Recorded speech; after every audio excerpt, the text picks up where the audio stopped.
샬롬, 날개 두 번째입니다. 나의 지금 목줄을 메고 있는 식당은 이름이야 먹을 식자 식당일세마는 그것을 먹기 위한 식당이 아니라 놀기를 위한 식당일세. 이 안에는 피아노가 놓여 있고 라디오가 있고 축음기가 몇 개씩이나 있네. 뿐만 아니라 어여쁜 여자가 20여 명이나 있으니 이곳 청등 그늘을 찾아드는 버러지의 무리들은 맨해튼과 화이트홀스의 신경을 마비시켜 가지고 난조의 재즈에 취하며 육향 분목한 소녀들의 붉은 입술을 보려고 모여드는 것일세.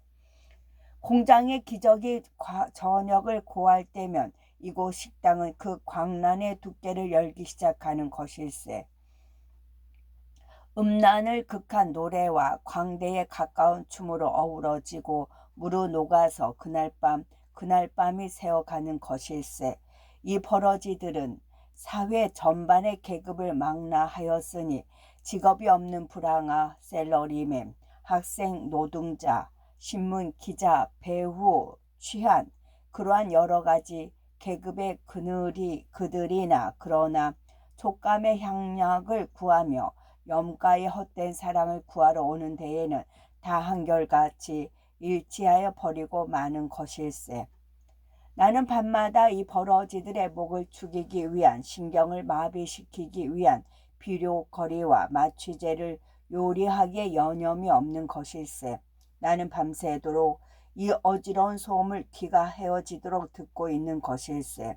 더 없는 황홀과 흥분과 피로를 느끼면서 나의 육체를 노예화시켜서 그들에게 제공하고 있는 것일세. 그 피로와 긴장도 지금에 와서는 다 어느덧 면역이 되고 말았네마는. 나는 몇 번이나 나도 놀랄만치 고웃음 쳤는지 모르겠네. 오늘까지 나 역시 그날의 근육을 판 그날의 주머니를 술과 도박에 떨고 떠는 생활을 계속하여 오던 나로서 그 버러지들을 향하여 그 소음을 향하여 곧 웃음 쳤다는 말일세. 내가 시퍼런 칼을 들고 나의 손을 분주히 놀릴 때에 그들의 떠들고 날치는 것이 어떻게 그리 우습게 보이는지 몰랐네.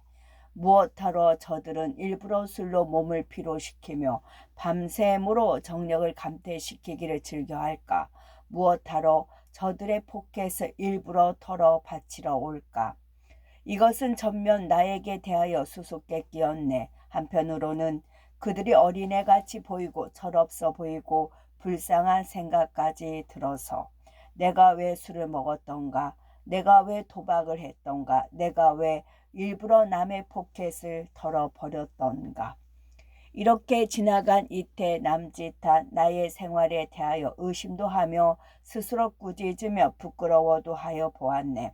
인제야 내 마음이 아마 바른 길로 들었나 보다. 이렇게 생각하여 보았으나 술을 먹지 말아야지, 도박을 그만두어야지, 돈을 모아야지, 이것이 옳을까? 그러나 돈은 모아서 무엇하랴? 무엇에 쓰며 누구를 주랴? 또 누구를 주면 무엇하랴? 이러한 생각이 아직도 나의 머리에 생각되어 밤마다 모여드는 그 버러지들을 나는 한없이 비웃으면서도 그래도 나는 아직 그 타락적 잘나적 생활 기분이 남아있는지 인생에 대한 허무와 저주를 안 느낄 수는 없네. 그러나 이것이 나의 소생의 길인지는 모르겠으나 때로 나의 과거 생활의 그릇됨을 느낄 적도 있으며 생에 대한 참된 의의를 조금씩이라도 알아지는 것도 같으나 이것이 나의 마음과 사상에 점점 약하여가는 징조나 아닌가 하여 섭섭히 생각될 적도 없지 않으나 하여간 최근 나의 내적 생활 현상은 확실히 과도기를 걷고 있는 것 같으니 이때에 아무쪼록 자네의 나를 위한 마음으로의 교시와 주저없는 변달을 바라고 기다릴 뿐일세. 이렇게 심리 상태의 정곡을 잃은 나는 요사이 무한히 번민하고 있는 것이니까. 직업이 직업이라 밤을 낮으로 바꾸는 생활이 처음에는 꽤 괴로운 것이었으나 지금 와서는 그것도 면역이 되어서 공휴일 같은 날 일찍 들어놓으면 도리어 잠이 얼른 오지 않는 형편일세. 그러나 물론 이러한 생활이 건강상에 좋지 못할 것은 명백한 일이니 나로서 나의 몸의 변화를 인식하기는 좀 어려우나 일상의 창백한 얼굴빛을 가지고 있는 그 소녀들이 퍽 불쌍하여 보이네.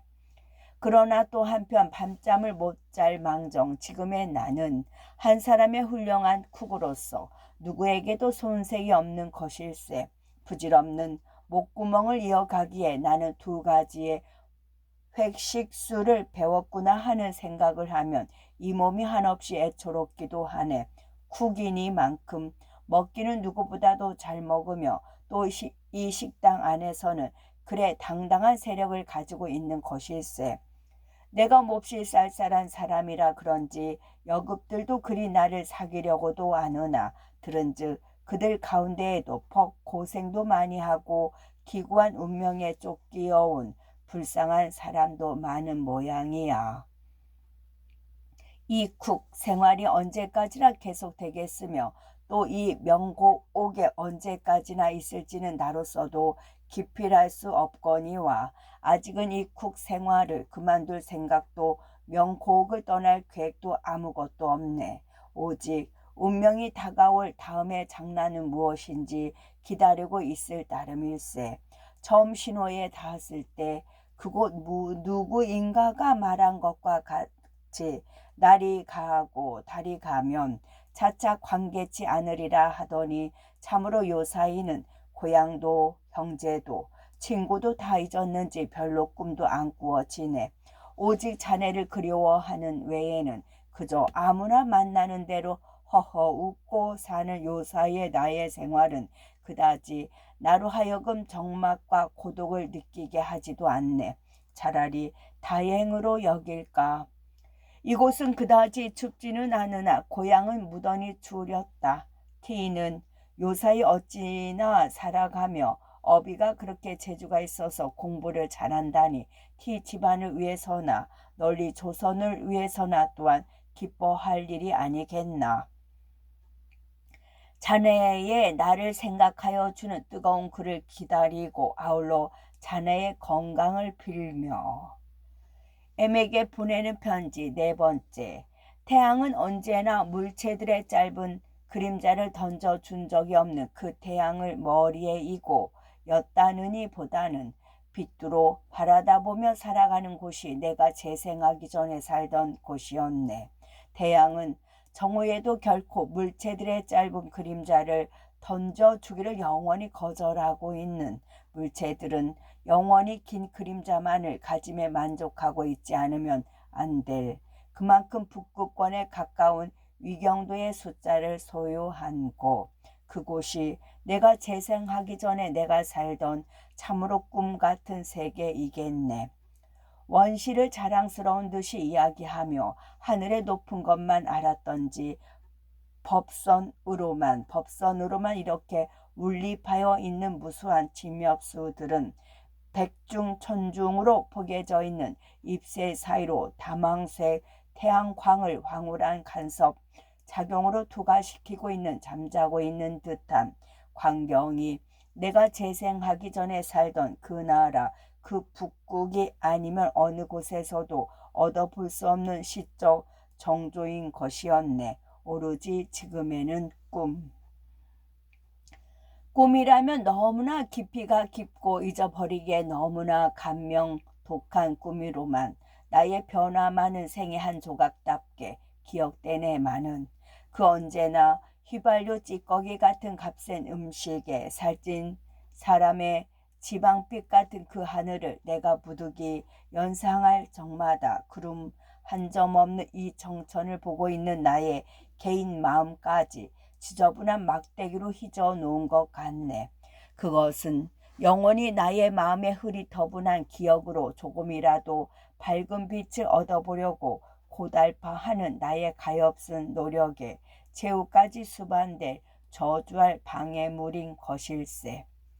나의 육안의 부정확한 오차를 관대히 본다 하더라도 그것은 25도에는 내리지 않을 치명적 슬로프 경사였을 것일세. 그 뒤뚝뒤뚝하는 위험하기 짝이 없는 궤도 위에 바람을 쪼개고 공간을 쪼개고 맥진하는 토로코 위에 내 몸을 싣는다는 것은 전혀 나의 생명을 그대로 내어 던지려는 것과 조금도 다름없는 것일세.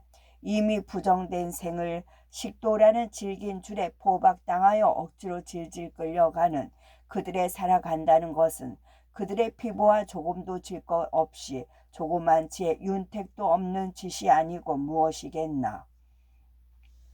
그들의 메마른 인후를 통과하는 격렬한 공기의 진동은 모두가 창조의 신에 대한 제후의 마멸의 절교인 것일세.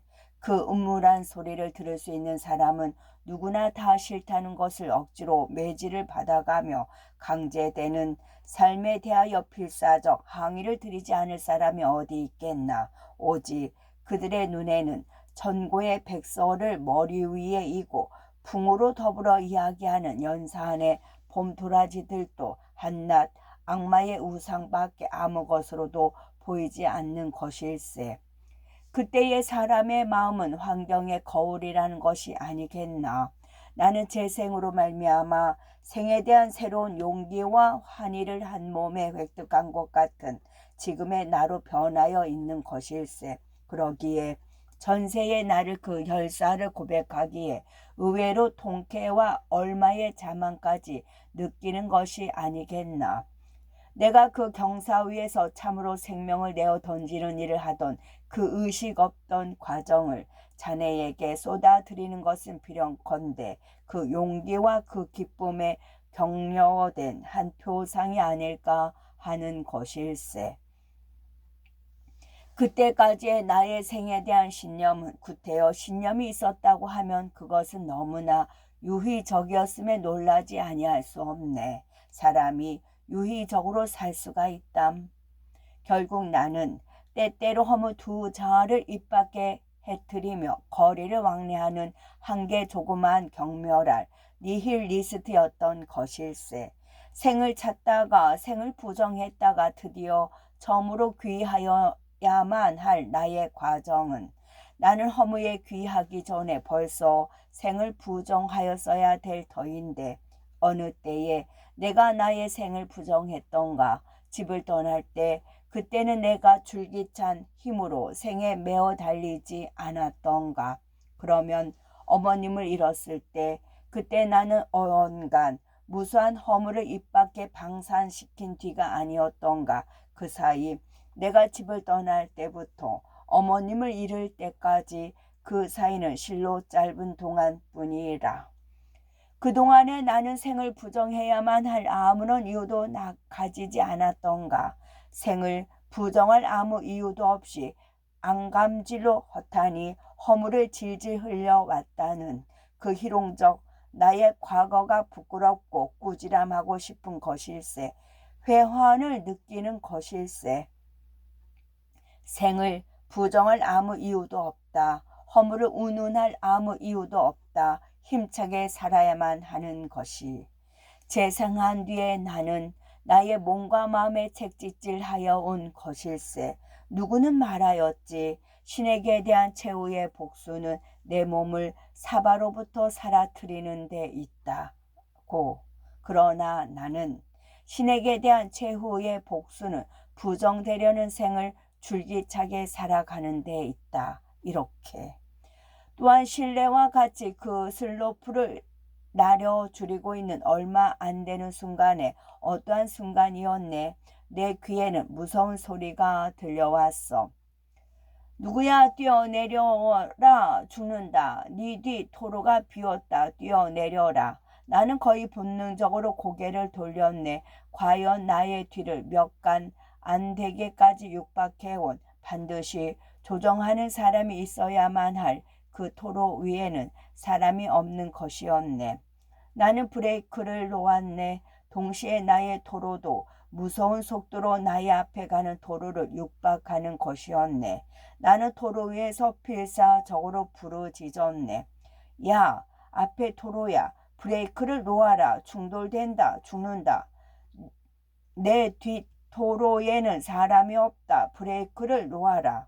그러나 앞에 도로는 브레이크를 놓을 수 없었네. 그것은 레일이 끝나는 종점에 거의 가까이 닿았으므로 앞에 도로는 도리어 브레이크를 눌러야만 할 필요에 있는 것이었네.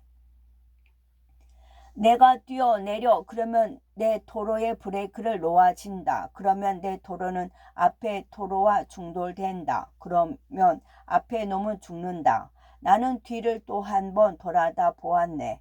얼마 전에 놀라 브레이크를 놓은 나의 도로보다도 훨씬 먼저 브레이크가 놓여진 내 뒤 도로는 내 도로 이상의 가속도로 내 도로를 각각으로 육박해 와서 이제는 한두 간 뒤, 몇 초 뒤에는 내 목숨을 내어 던져야 될 참으로 충돌이 일어날 그렇게 가깝게 육박해 있는 것이었네. 뛰어내리지 않고 이대로 있으면 아무리 브레이크를 놓아도 나는 뒤 도로에 충돌되어 죽을 것이다. 뛰어내려. 그러면 내가 뛰어내린 빈 도로와 그 뒤를 육박하던 빈 도로는 충돌될 것이다. 다행히 선로 바깥으로 굴러떨어지면 좋겠지만 선로 위에 그대로 조금이라도 겹쳐 놓인다면 그 뒤를 따르던 도로들은 이 자빠진 도로에 충돌되어 쓰러지고 또 그 뒤를 따르던 도로는 거기서 충돌되고 또 그 뒤를 따르던 도로는 거기서 충돌되고 이렇게 수없는 도로들은 뒤로 충돌되어 그 위에 탔던 사람들은 죽고 다치고 나는 세 번째 또한 거의 본능적으로 뒤를 돌아다 보았네. 그러나 다행히 넷째 도로부터 앞에 올 위험을 얘기하였던지 브레이크를 벌써 눌러서 멀리 보이지도 않을 만큼 떨어져서 가만가만히 내려오고 있는 것이었네.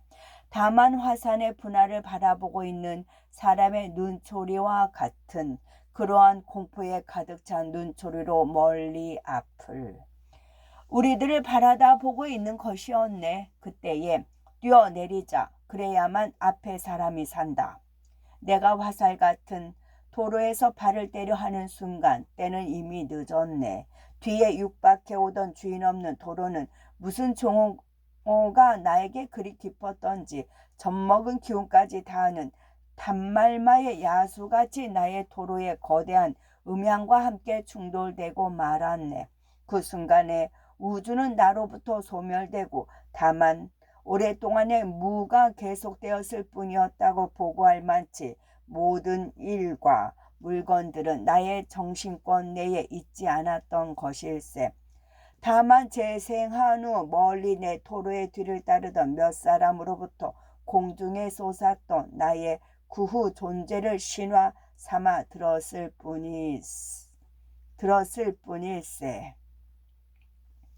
재생되던 첫 순간 나의 눈에 비친 나의 주위의 더러운 광경을 나는 자네에게 이야기하고 싶지 않네. 그것은 그런 것을 쓰고 있는 동안에 나의 마음에 혹이나 동요가 생기지는 않을까 하는 위험스러운 의문에서 그러나 나의 주위에 있는 동무들의 참으로 근심스러워하는 표정의 얼굴들이 두 번째로 나의 눈에 비쳤을 때의 의식을 잃은 나의 전 몸뚱아리에서 다만 나의 입마음이 부드럽게 참으로 고요히 참으로 착하게 미소하는 것을 내 눈으로는 보는 것 같았네. 나는 감사하였네. 신에게보다도 우선 그들 동무에게 감사는 영원히 신에게 드림없이 그 동무들에게만 그치고 말는지도 몰라. 내 팔이 아직도 나의 동체에 달려있는가 만져보려 하였으나 그 팔 자신이 벌써 전부터 생리적으로 움직일 수 없는 것이 된지 오래였던 모양이네. 나는 다시 그들 동무들에게 감사하며 환개 같은 꿈속으로 깊이 빠지고 말았네. 나는 어머니에게 좀 더 값이 있는 참다운 삶을 살 수 있게 하지 못한 내가 악마 신이 아니라 에게 무수히 매맞는 것을 보았네. 그리고 나는 나를 욕하였고 경멸하였네. 그리고 나는 좀 더 건실하게 살지 않았던 국 생활의 이후에 내가 또한 악마에게 매맞는 것을 보았네. 그리고 나는 나에게 욕하였고 경멸하였네. 그리고 생애 새로운 참다운 의와 신에 대한 최후적 복수의 결심을 마음속으로 깊이 암송하였네. 그 꿈은 나의 죽은 과거와 재생 후의 나 사이에 항상 지어져 있는 과도기에 이미 깊은 꿈이었네. 하여간 이를 갈아가며라도 살아가겠다는 악지가 나의 생에 대한 변경시키지 못할 신념이었네. 다만 나의 의미 없이 또 광명 없이 그대로 삭제되어 버린 과거, 나의 인생의 한 부분을 설계 조상하였을 따름일세. 턱걸만한 인정미도 포함하고 있지 않은 바깥에 부는 바람은 이북국에 장차 엄습하여 올 무서운 기절을 교활하게 예고하고 있는 것이나 아니겠나. 번개같이 스치는 지난 겨울 이곳에서 받은 나의 육체적 고통의 기억의 단편들은 눈 깜짝할 사이에 무제한 나를 전율시키는 것일세. 이 무서운 기절이 이 나라에 찾아오기 전에 어서 이곳을 떠나서 바람이나마 인정미, 비록 그러한 사람은 못 만나더라도 있는 바람이 부는 곳으로 가야 할 터인데 나의 몸은 아직도 전현 부자의 비끌어 매여 있네. 그것은 육체적으로나 정신적으로나 의사하는 사람은 나의 반드시 원상대로의 복구를 애원한데만은 그러나 행인지 불행인지 나는 방문 밖에서 절뚝발이는 아무래도 면치 못하리라. 이렇게 근심하는 그들의 말소리를 들었네 그려. 만일에 내가 그들의 이 말과 같이 참으로 절뚝발이가 되고 만다 하면 나는 이 생각을 하며 내 마음이 우는 것을 느끼네. 절뚝발이. 여태껏 내 몸 위에 뒤집어 씌워져 있던 무수한 대명찰 외에 나에게는 또 이러한 새로운 대명찰 하나가 더 뒤집어지는구나. 어디까지라도 캄캄한 암흑에 지질려 있는 나의 앞길을 건너다 보며 영원히 나의 신변에서 없어진 등불을 원망하는 것일세. 절뚝발이도 살 수 있을까? 절뚝발이도 살게 하는 그렇게 관대한 세계가 지상의 어느 한 귀퉁이에 있을까? 자네는 이 속타는 나의 물음, 아니 차라리 부르짖음에 대하여 대답할 무슨 재료, 아니 용기라도 있겠는가? 북극 생활 7년. 그동안에 나는 지적으로나 덕적으로나 많은 교훈을 얻은 것만은 사실일세. 머지않은 장래에 그 전에 나보다 확실히 더 늙은 절뚝발이에 내가 동경에 다시 나타날 것을 약속하네. 그곳에는 그래도 조금이나마 따뜻한 나의 식어 빠진 인생을 조금이라도 덮어줄 바람이 불 것을 꿈꾸며 줄기차게 정말 악마까지도 나를 미워할 때까지 줄기차게 살겠다는 것도 약속하네. 재생한 나이니까. 물론 과거의 일체 추상은 곱게 정산하여 버리고 박물관 내의 한 권의 역사책으로 하여 가만히 표지를 덮는 것일세. 모든 새로운 광채 찬란한 역사는 이제로부터 전개할 것일세 하면서도 절뚝발이가 새로이 방문하여 오는 절망을 느끼면서도 아직 나는 최후까지 줄기차게 살 것을 맹세하는 것일세. 과거를 너무 짓거리는 것이 어리석은 일이라면 장래를 너무 짓거리는 것도 어리석은 일일 것일세. M군, 자네가 편지를 손에 들고 글자 글자를 자네 눈에 통과시킬 때 자네 눈에 몇 방울 눈물이 있으리라는 추측이 그렇게 억측일까?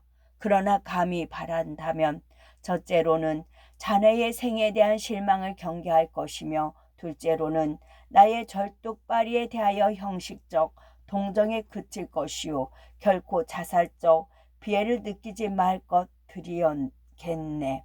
그것은 나의 지금 이 줄기차게 살겠다는 무서운 고집에 조그마한 실망적 파동이라도 이끌어올까 두려워서.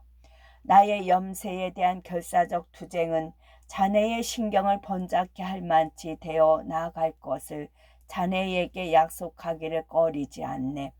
자네의 건강을 비는 동시에 못 면할 일 저뚝발이에 또한 건강이 있기를 빌어주기를 은근히 바라며. M에게 보내는 편지 5번째. 자네의 장문의 편지 그 가운데에 오직 자네의 건강을 전하는 구절 외에는 글자 글자의 전부가 오직 나의 조소를 사기 위한 외에 아무 매력도 가지지 않은 것들이었네. 자네는 왜 남에게 의지하여 살아가려 하는가? 남에게 의지하여 살아간다는 것은 곧 생에 대한 권리를 그 사람 위에 가져올 자포자기의 짓이라는 것을 어찌 모르는가? 일조일성 많은 재물을 탕진시켜 버렸다 하여 자네는 자네 아버지를 무한히 경멸하며 나중에는 부수적으로 따라오는 절망까지 하소연하지 않았는가? 그것이 자네가 스스로 구실을 꾸미어 가지고 나가서 자네의 애를 써 잘 경영되어 나오던 생을 구태 부정하여 보려는 것이 아니고 무엇이겠나? 그것은 비겁한 동시에 모든 비겁이 하나도 죄악 아닌 것이 없는 것과 같이 역시 죄악인 걸세. 어렵거든 혹은 나의 말이 의의적으로 좋지 않게 들리거든 구태여라도 운명이라고 그렇게 단념하여 주게. 그것도 오직 자네에게 무한한 사랑을 받고 있는 나의 자네에 대한 무한한 사랑에서 나온 것인 만큼 나는 자네에게 인생의 혁명적으로 새로운 제2차적 스타일을 충고치 아니할 수 없는 것일세. 그리고 될 수만 있으면 이 운명이라는 요물을 신용치 말아주기를 바라는 것일세. 이렇게 말하는 나 자신부터도 이 운명이라는 요물에 다시 없는 독신자이면서도 운명의 장난, 그런 것이 있을 수가 있나? 있다면 너무도 운명의 장난이겠네. M군, 나는 그동안 여러 날을 두고 몹시 앓았네. 무슨 원인인지 나도 모르게 그 원인 알 수 없는 병이 나의 몸을 산채로 더 삶을 수 없는 데까지 삶아 가지고는 죽음의 출입구까지 이끌어 갔던 것일세. 그때에 나의 곱게 청산하여 버렸던 나의 정신 어느 모에도 남아있지 않아야만 할 재생하기 전에 일어났던 일까지도 재생 후에 그것과 함께 단련로 나의 의식 앞을 천천히 지나가고 있는 것이었네. 그리고 나는 반의식의 나의 눈으로 그 행렬 가운데서 숨차게 허덕이던 과거의 나를 물끄러미 바라다보고 있었던 것이었네. 그것은 내 눈에 너무도 불쌍한 꼴로 나타났기 때문에 그것들은 이것이 죽은 것인가 보다, 적어도 죽어가는 것인가 보다 이렇게 몽롱히 느끼면서도 죽는 것이 이렇기만 한다면이야. 이런 생각도 나서 일종의 통쾌까지도 느낀 것 같으며, 그러나 죽어가는 나의 눈에 비치는 과거의 나의 모양, 그 불쌍한 꼴을 보는 것은 확실히 슬픈 일일 뿐 아니라 고통이었네. 어쨌든 나를 간호하던 이 집주인의 말에 의하면 나는 잠을 자면서도 늘 울고 있더라던가.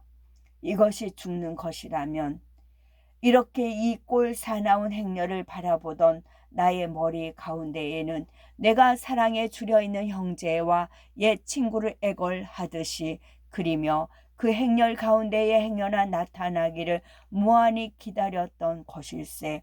이 마음이 아마 어떤 시인의 병석에서 부른 얼른 이때 옛 친구 한 번씩 모두 만나 둘거나 하던 그 시경에 노는 것이나 아닌가 하였네. 순전한 하숙이라고만 볼 수도 없으나 그러나 괴상한 성격을 각각 가진 사람들이 많이 모여있는 지금의 나의 사는 곳일세. 이곳 주인은 나보다 퍼 연배에 속하는 사람으로 그의 일상생활 양으로 보나 나의 마음을 끄는 바가 적지 않았으되 자세한 것은 더 자세히 안 다음에 써 보내겠거니와 하여간 내가 고국을 떠나 자네와 눈물로 작별한 후로 처음으로 만난 가장 친한 친구의 한 사람으로 사귀고 있는 것일세. 그와 나는 깊이 인생을 이야기하였으며 나는 그의 말과 인격과 그리고 그의 생애에 많은 경위로서 대하고 있는 중일세. 운명의 악희가 내게 끼칠 프로그램은 아직도 다하지 아니하였던지 나는 그 죽음의 출입구까지 다녀온 병석으로부터 다시 일어났네. 생각하면 그동안에 내가 흘린 땀만 해도 말로 계산할 듯하니 다시금 푹 젖은 요 바닥을 내려다보며 이 몸에 하잘것 없는 것을 단식하여 맞이하냐으며 피비린 냄새나는 눈방울을 다름박질시켜가며 불려놓았던 나의 포켓은 이번 병으로 말미암아 많이 줄어들었네. 그러나 병석에서도 나의 먹을 것의 걱정으로 말미암아 나의 그 포켓을 건드리게 되기는 주인의 동정이 너무나 컸던 것일세. 지금도 그의 동정을 받고 있을 뿐이야. 앞으로도 길이 그의 동정을 받지 않으리라고는 단언할 수 없으며 돈을 모아볼까? 내가 줄기차게 살아보겠다는 결심으로 모은 돈을 남의 동정을 받아가면서도 쓰기를 아까워하는 나의 마음에 추한 것을 새삼스러이 발견하는 것 같아 불유쾌하기 짝이 없네. 동시에 나의 마음이 잘못하면 허무주의에 돌아가지는 아니할까 하여 무한히 경계도 하고 있었네. M군, 웃지 말아 주게. 나는 그동안에 의학 공부를 시작하였네. 그것은 내가 전부터 그 방면에 취미가 있었다는 것도 속일 수가 없는 일이겠으나 또 의사인 자네를 따라가고 싶은 가엾은 마음에서 그리한 것이라고 말하고 싶은 것도 속일 수 없는 일이겠네. 모든 것이 다 그 줄기차게 살아가겠다는 가엾은 악지에서 나온 짓이라는 것을 생각하고 부드러운 미소로 칭찬하여 주기를 바라는 것일세. 또다시 생각하면 나의 몸이 불구자이므로 세상의 많은 불구자를 동정하고자 하는 마음에서 그리는 것인지도 모르겠으나 내가 불구자인 것이 사실인 만큼 내가 의학 공부를 시작한 것도 자네에게는 너무나 돌연적이었으나 역시 사실인 것을 어찌하겠나. 여기에도 나는 주인의 많은 도움을 받아오는 것을 말하여 두거니와 하여간 이 새로운 나의 노력이 나의 앞길에 또 어떠한 운명을 늘어놓도록 만들는지 아직은 수수께끼에 붙일 수밖에 없네. 불쌍한 우문에 쌓였던 이 정말 절뚝발이가 될는지도 끝끝내 한계의 완전한 절뚝발이로 울면서 하던 애원에 어기지 않은 채 다시금 동경시가에 나타났네. 그려 오고 가는 사람이 이 가엾은 인생의 패배자 절뚝발이를 누구나 비웃지 않고는 맞고 보내지 않은 것을 서로 하는 불유쾌한 마음이 나는 아무리 용기를 내어 보았으나 소재시킬 수가 없이 뿌리 깊이 박혀 있네 그려. 영원한 절뚝발이, 그러나 절뚝발이의 무서운 힘을 보여줄 걸 자세히 보아라. 이곳에서도 원한과 울분에 짓는 단말마의 전율한 신에 대한 복수의 맹서를 볼 수 있는 것일세. 내 몸이 이렇게 악질을 쓸 때에 나는 스스로 내 몸을 돌아다보며 한없는 연민과 고독을 느끼는 것일세. 물에 빠져 애쓰는 사람의 목이 수면 위에 솟았을 때 그의 눈이 사면의 무변대해임을 바라보고 절망하는 듯한 일을 나는 우는 것일세. 그때마다 가장 세상에 마음을 주어 가까운 사람에게 둘러싸여 따뜻한 이불 속에 고요히 누워서 그들과 또 나의 미소를 서로 교환하는 그러한 안일한 생활이 하루바삐 실현되기를 무한히 꿈꾸고 있는 것일세. 그것은 즉시로 내 몸을 깊은 노스텔리지어에 빠뜨려서는 고향을 꿈꾸게 하고 친구를 꿈꾸게 하고 육친과 형제를 꿈꾸게 하도록 표상되는 것일세. 나는 가벼운 고통 가운데서도 눈물겨운 향수의 쾌감을 눈 감고 가만히 느끼는 것일세. 명고옥 국생활 이후로 전전유랑의 7년 동안 한 번도 거울을 들여다본 적이 없는 나는 절뚝발이로 동경에 돌아와서 처음으로 거울에 비치는 나의 모양이 나로서도 놀라지 않을 수 없을 만치 그렇게도 무섭게 변한 데에 악 소리가 지르지 않을 수 없었네. 그것은 청춘뿐이랴. 인생의 대부분은 박탈당한 썩어 찌그러진 흠집 투성이에 값없는 골동품이 나였던 것일세. 그때에도 나는 또한 나의 동체를 꽉 짜서 치밀어 올라오는 무서운 피스톤에 눌린 듯한 절망에 빠졌네. 그러나 즉시 그것은 나에게 아무것도 아니라는 것을 가르쳐주며 이 패배의 인간을 위로하며 격려하여 주던 그때에 그러면 앵금도 아차 티도 이런 생각이 암행열차같이 나의 허리를 스쳐갔네. 벼랑간 자네의 얼굴이 보고 싶어서 환등을 보는 어린아이의 무엇이 나올까 하는 못생긴 생각에 가득 찼네. 그래서 나도 자네에게 나의 근영을 한 장 보내거니와 자네도 나의 환등을 보는 어린아이 같은 마음을 생각하여 자네의 책은 사진을 한 장 보내주기를 바라네. 물론 서로 만나보았으면 그 위에 더 시원하고 반가울 일이 있겠나마는 기필치 못할 우리의 운명은 지금도 자네와 나 두 사람의 만날 수 있는 아무 방책도 가르쳐 주지 않네 그려. 내가 주인에게 그만큼 나의 마음을 붙일 수까지 있었느냐만큼 아직 나는 아무 데로도 옮길 생각은 없네.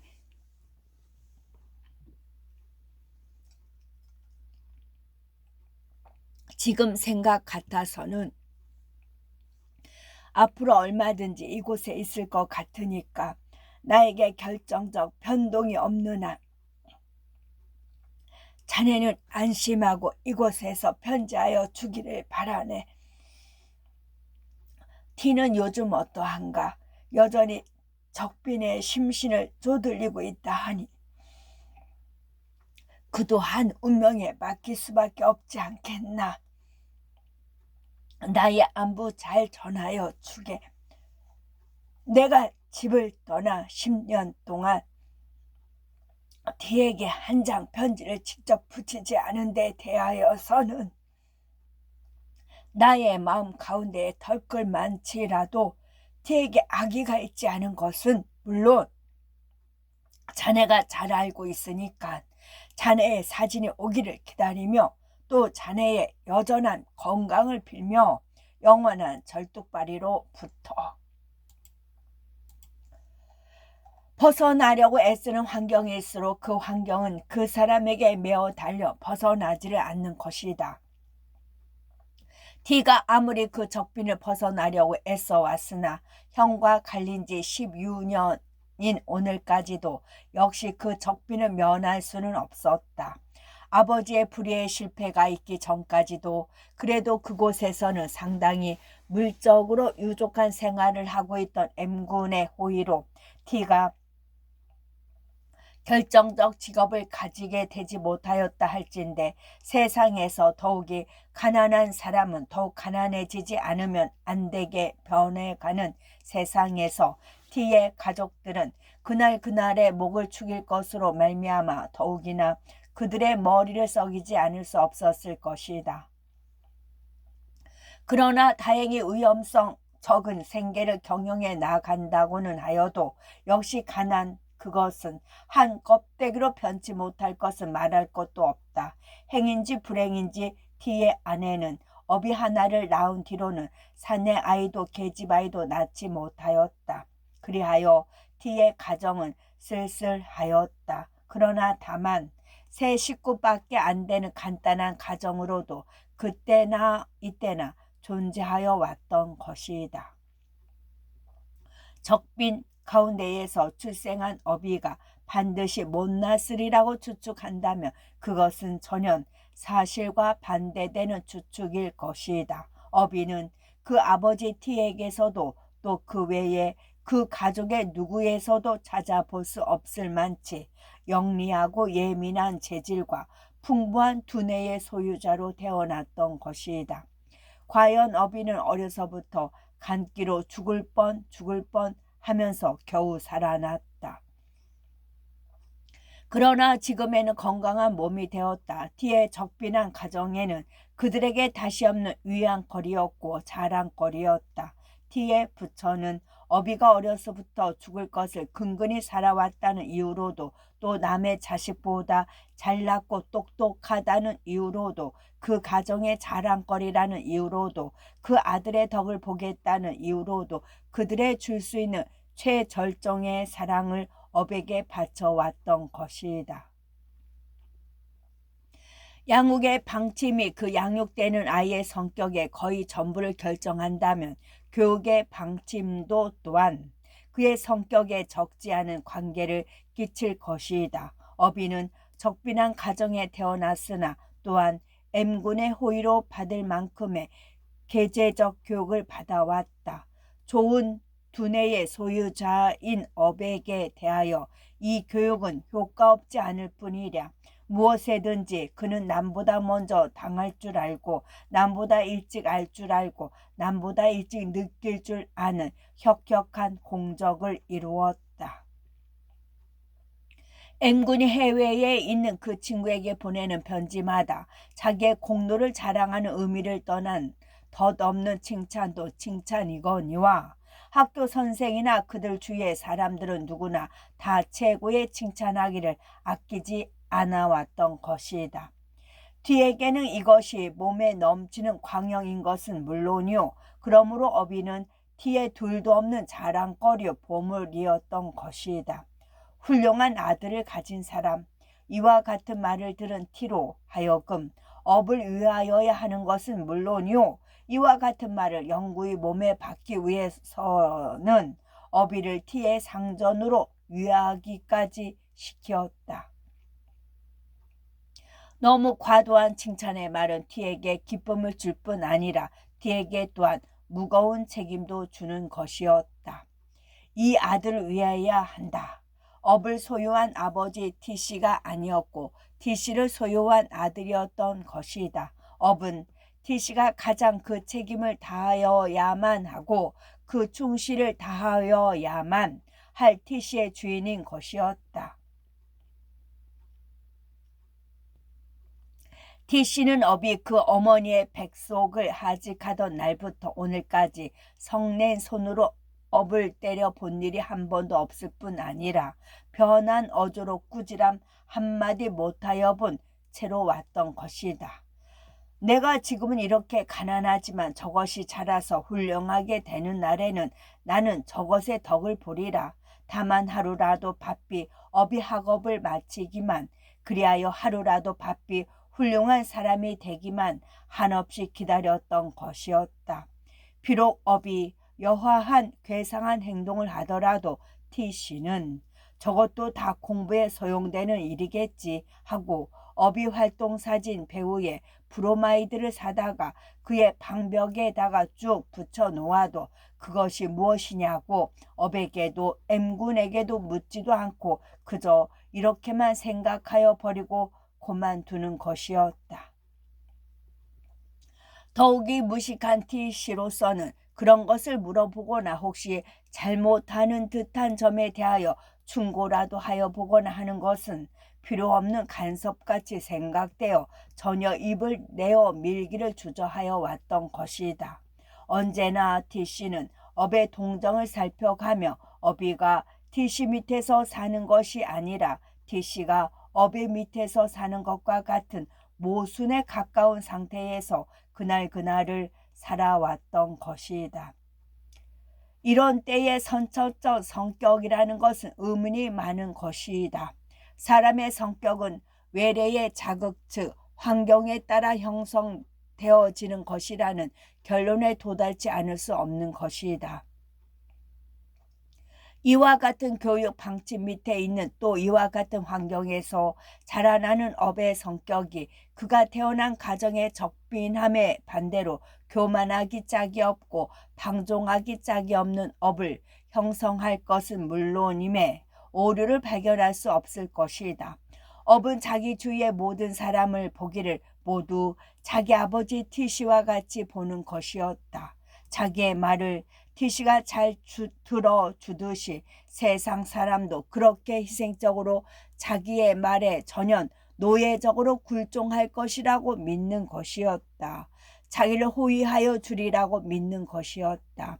업에 걷잡을 수 없는 공상은 전마가 공중을 가는 것과 같이 자유롭게 구사되어 왔던 것이다.